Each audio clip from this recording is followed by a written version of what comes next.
just work. You get up, you work hard every day. You're concentrated, you focus on your goal. This is a journey. Let me take you on a journey. There will still be The journey. New sheriff in town, and his name is The Journey. Journey. This thing is bigger than Nino Brown. This is The Journey. The journey. What is it that moved you? The Journey. The Journey. The Journey Initiative is being generously supported by TVA, the Tennessee Valley Authority. Welcome back to another episode of The Journey. I'm your host, Larry Robinson, and today, just like any other day, we got an amazing Memphis icon. But before we get started, we got to give you a quote. And today's quote is from the great civil rights leader, Martin Luther King. And it goes a little something like this. Darkness cannot drive out darkness. Only light can do that. Hate cannot drive out hate. Only love can do that. Martin Luther King, but check this out. I'm going to add one because of today's guest. Only work can drive out fat.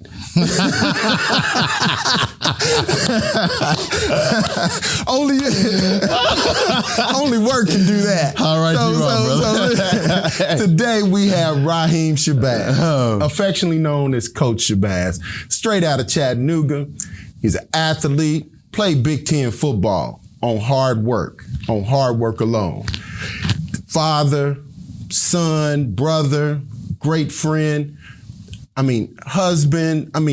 The brother is all things, a Renaissance man, and definitely one you need to know. So without further ado, we have Coach Shabazz. Oh, man. Thank you so much. It's good to be here. Good to be here. I'm glad you're here, man. I'm glad you're here. So listen, this is the short segment. We're going to get the Cliff Notes answers, but let's go back to the beginning. Okay. Chattanooga. Tell me about the household. Chattanooga, man, I was the youngest of 6. Mom had 6 kids. Journey actually started before that from Cleveland, Ohio. Okay. My mom was raising the 6 of us by herself, and my stepdad, I just out of respect, I don't even like to call him my stepdad because of what that brother did for me and my brothers and sisters and for my mom. But met my mom, I was maybe 5 years old. They got married. They moved us out of the hood in Cleveland to Chattanooga, Tennessee. He felt like that was a better environment for all of us. Okay, well, don't unpack it. Just who's in the household. Tell me who's in the house. My mom, my dad, myself, older brother, 2 older sisters, 2 oldest brothers. Okay. Who outside of your parents had the biggest impact on young Raheem? I would say out of all of my, let's say in the house. Of all outside of the house. Outside of the house, who had the biggest impact? I would say coming up, because later on when I got into high school and college, I started to fall in love with training and started in love with just being an athlete. Mm-hmm. All-time favorite athlete, Michael Jordan. Really? Yes, indeed. All-time so favorite. It's no debate who the GOAT is? It's not a question, man. No. No debate. All right. I would say from a personal and a professional aspect, when I got to college, my strength and conditioning coach, actually more so the assistant strength and conditioning coach. His name was Dave Langworthy. Okay. He was the best strength and conditioning coach in the country at the time. Was actually his boss, who was our head coach. His name was Dave Kennedy. Mm-hmm. Dave Langworthy was his head assistant, and he was just extremely knowledgeable, extremely personable, no nonsense, but he was very approachable. We could come to him with anything, and he knew his stuff. He was a scientist. He was just a brilliant dude. What decision did you make as a young person that had lifelong impact, but you may not have known it at the time? Had no idea that I was watching my older brothers and sisters and really taking mental notes. Oh, wow. Like, okay, I want to do this.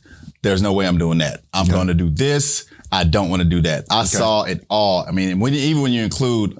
So what decision? Did you make a decision where you can go back and say, man, I didn't know that was going to have that kind of impact on my life? I wouldn't say there was one thing in particular. I just watched everything. I watched everything that my brothers and sisters did, from if they played sports, how they did in school, if they used drugs, if they were in the street, if they drank alcohol, if they missed an opportunity. Anything that I could watch and learn from, I took from it. Got it. How different are you from the person you dreamed you would be as a kid?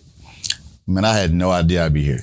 No clue whatsoever. Who'd you dream you was going to be? I dreamed I would be either Mel Blount or Troy Polamalu 7.0 or, one of those guys. I was going to be a strong safety in the NFL, but I had no idea. I mean, my personality was always a giver. I was always, the affectionate, loving type of guy, but had no idea I'd be doing what I'm doing at the level I'm doing it. I had no clue. Fantastic. So, what's your why? Why you get up every day? I get up every day. My wife is a city so early every day. Man, every day. Every day. My first alarm goes off at 4.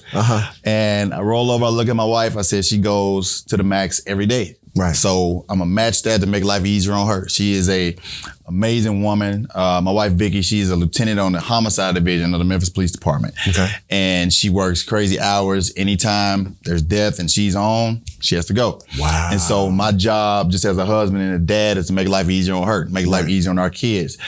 I get up. I want to be the best example for my son, Taj. He's a student athlete, just enrolled at Lane College, showing him that an extreme, strong, consistent work ethic. You can do whatever you want. All of my athletes that come to me, that trust me to get them ready.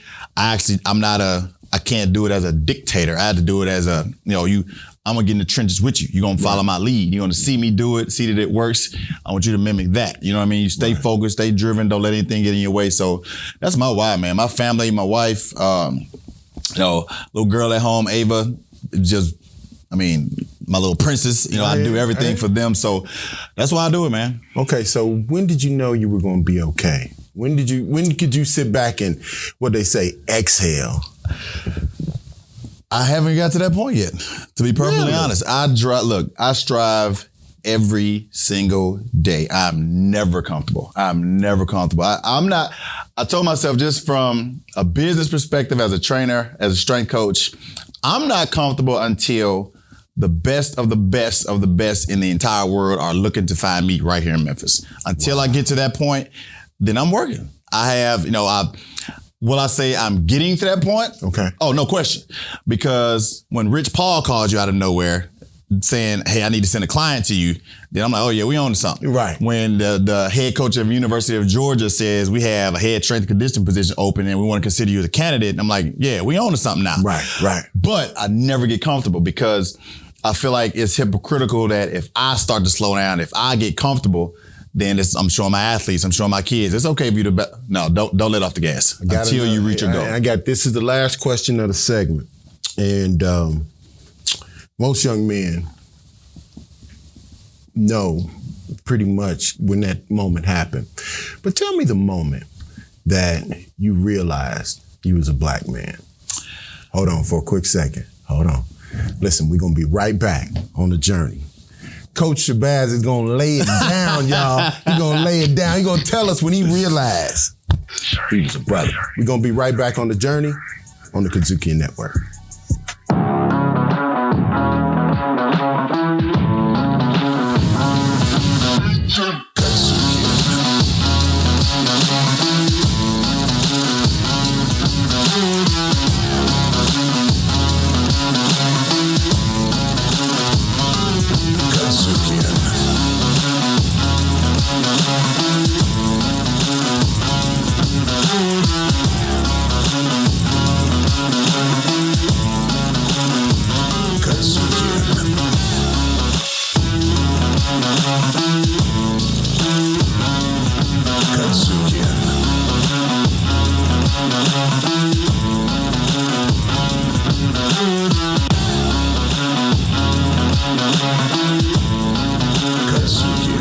Check out all your KUDZUKIAN favorites now.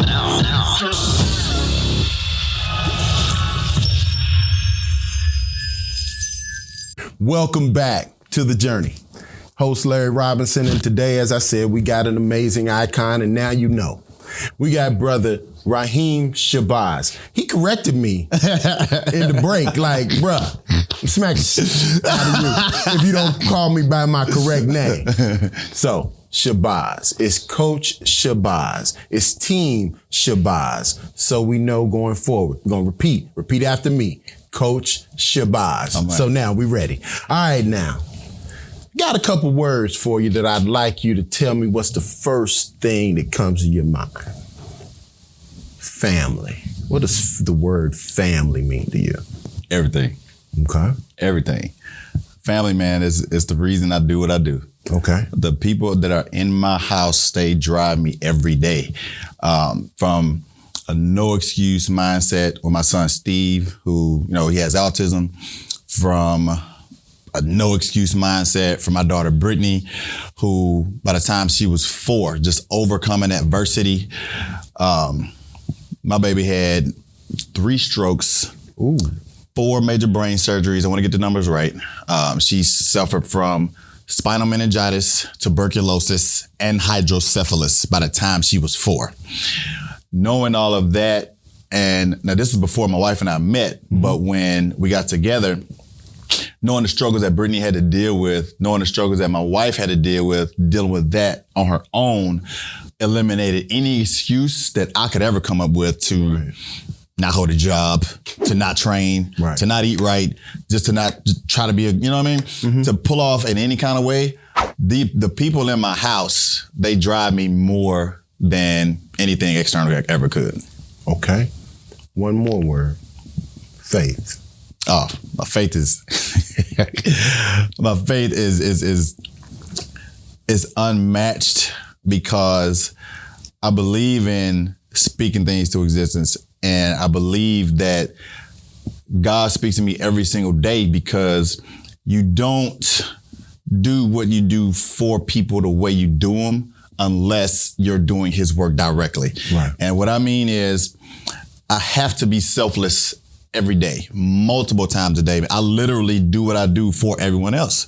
I literally am trying to show people how to add years to their life. I literally am teaching young people that if you do this, you can literally make your dream a reality if you follow this blueprint.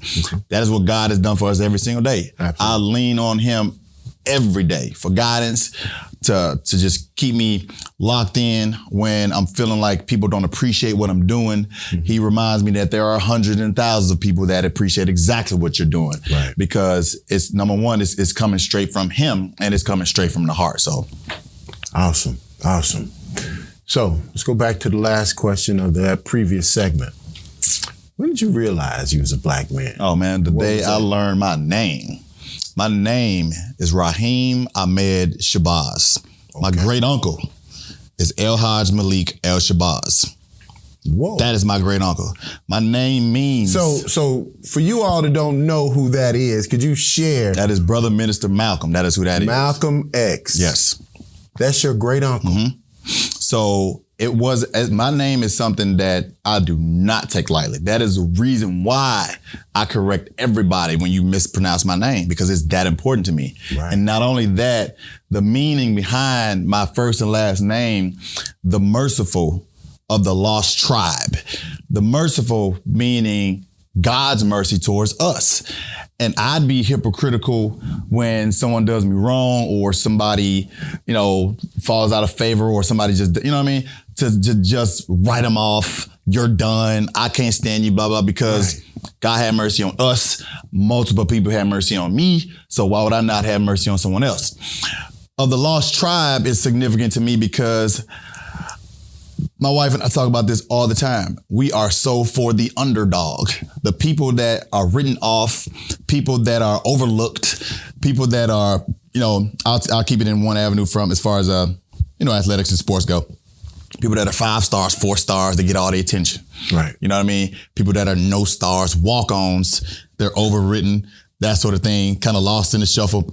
Right. People that are just kind of, no big deal. No, that's the one that I want. Right. I want the chubby white kid who people say you'll never play basketball and we're going to make you an athlete. Right. I want the person who's been written off, given a death sentence, and nobody's going to pay any attention to go out of their way to try to help.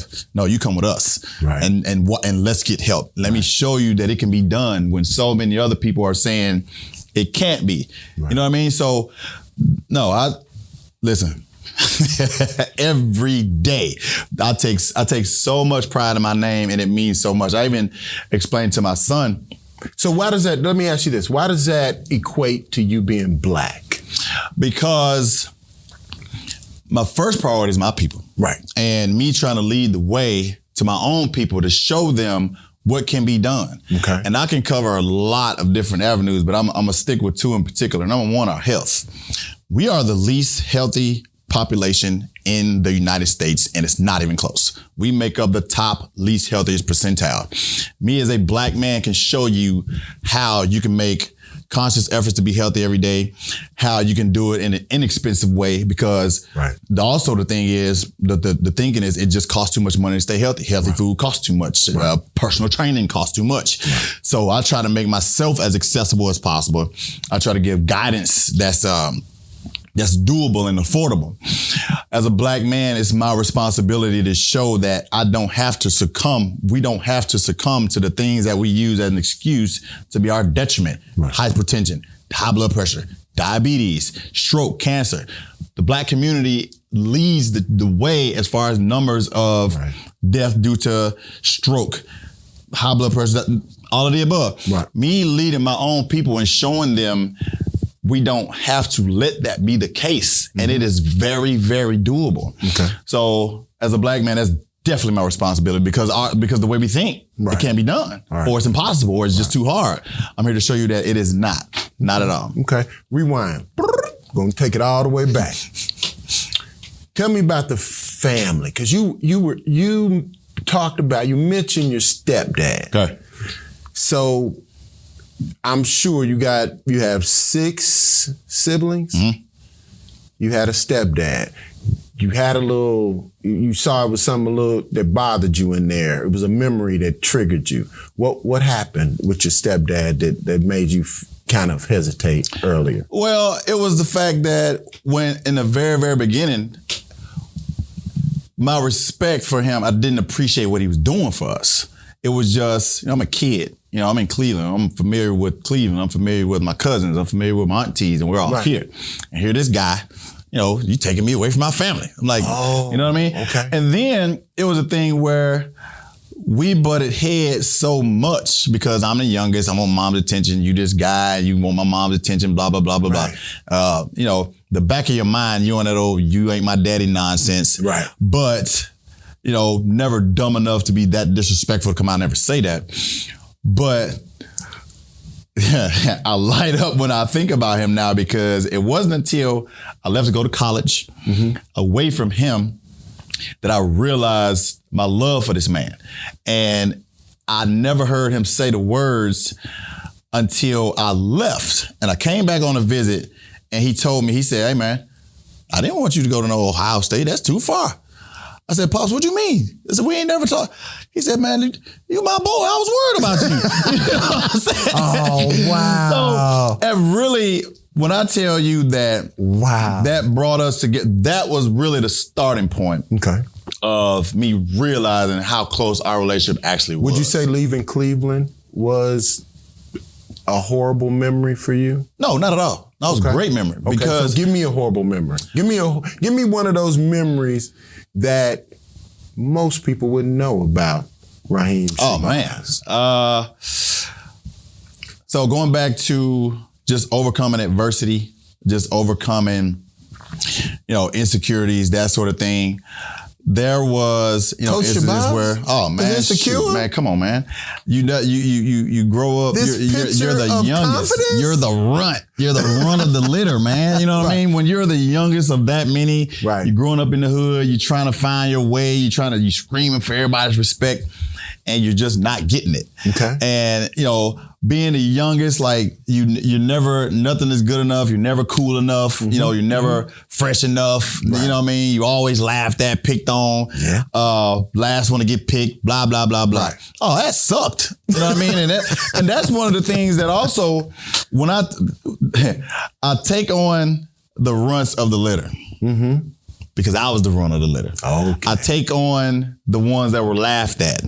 Because I was laughed at. You know what I mean? I take on those skinny kids who can't gain no weight because I was the skinny kid who couldn't gain no weight. But I always wanted to be accepted. So I worked 10 times harder. When my kids come to me and they're like, "Coach, I didn't make the basketball team," I'm going to show you how you make it because you're going to work 10 times harder than everybody that did make it. So the next time you have a chance, you're not going to just make it. You're going to blow these folks' wigs off when it's your turn to do it again. So, I mean, I think we all had those times where, you face a little adversity as a kid. You know what I mean? You poked that, picked on, all this type of stuff. I wasn't the coolest little dude or none of that type of stuff. I didn't start to really blossom until, maybe high school, 10th, 11th grade. I was always athletic because growing up playing every sport in the neighborhood. But no, man, shoot, being the youngest of man, that sucked. So if we go back to you left Ohio State, went to UTC, University of Tennessee, Chattanooga. Yep. What was the transition to adulthood? Because I'd like to talk to my kids about you're going off to school. Now we're beginning to transition to adulthood. Yep. When you left UTC, what was that transition to adulthood like? It was tough. It was tougher than it had to be.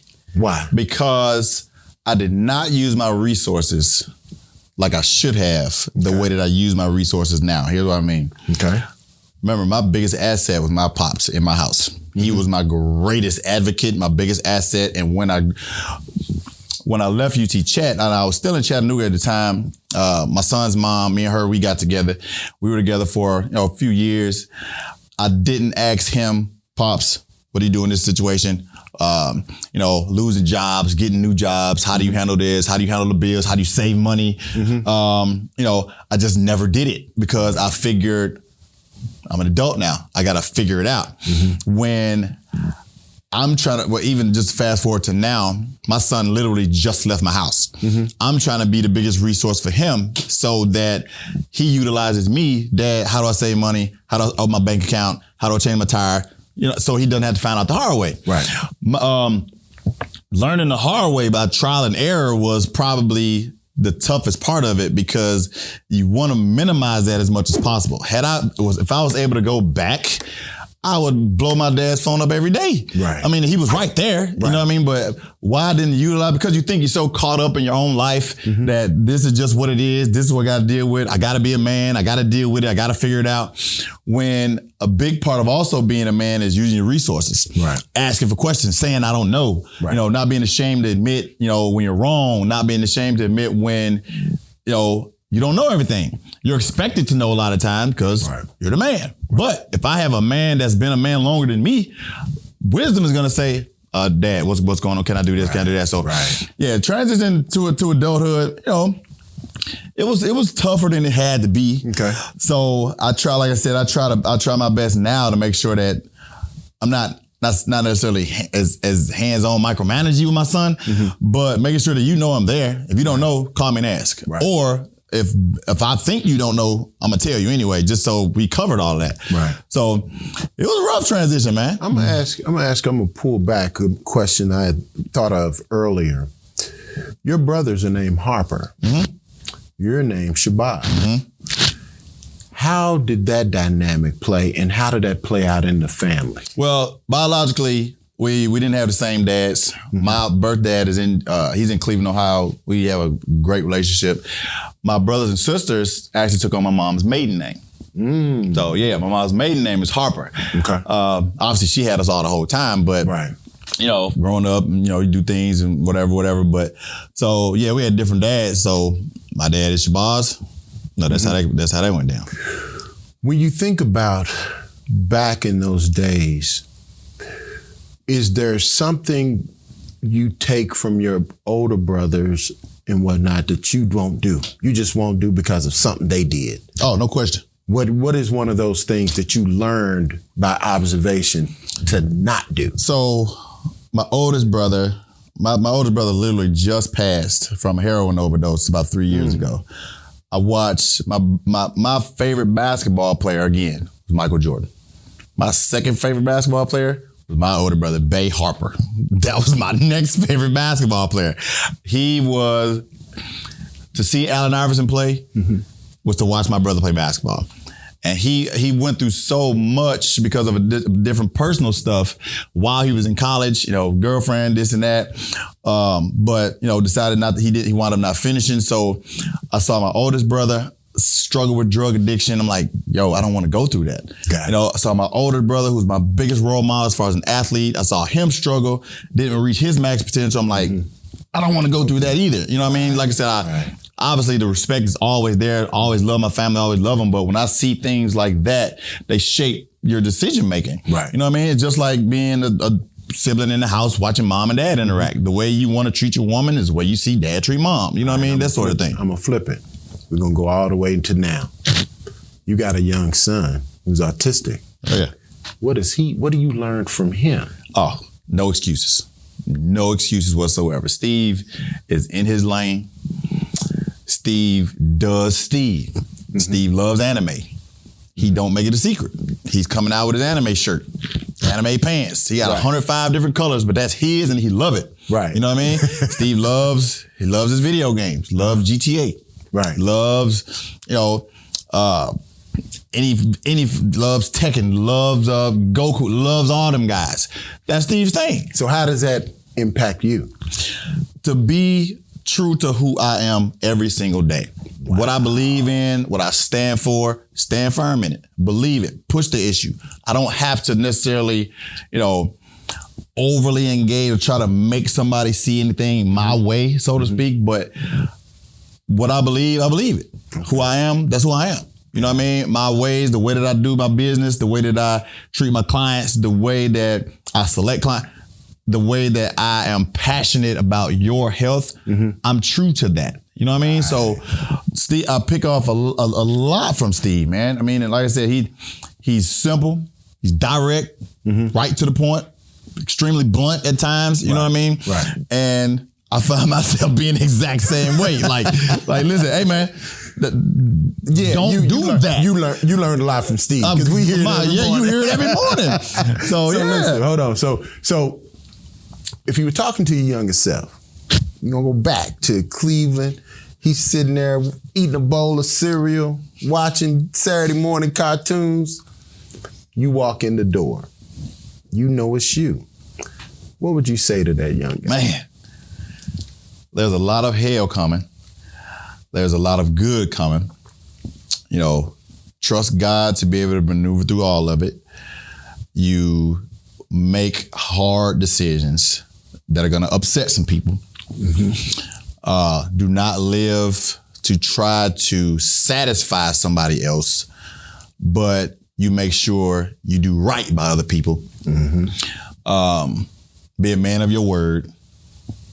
Handle your business. Learn how to change the tire. Learn how to trim the yard. Learn how to trim the edges. Learn how to. Then you gonna tell him all of this? Hell yeah, man, shoot.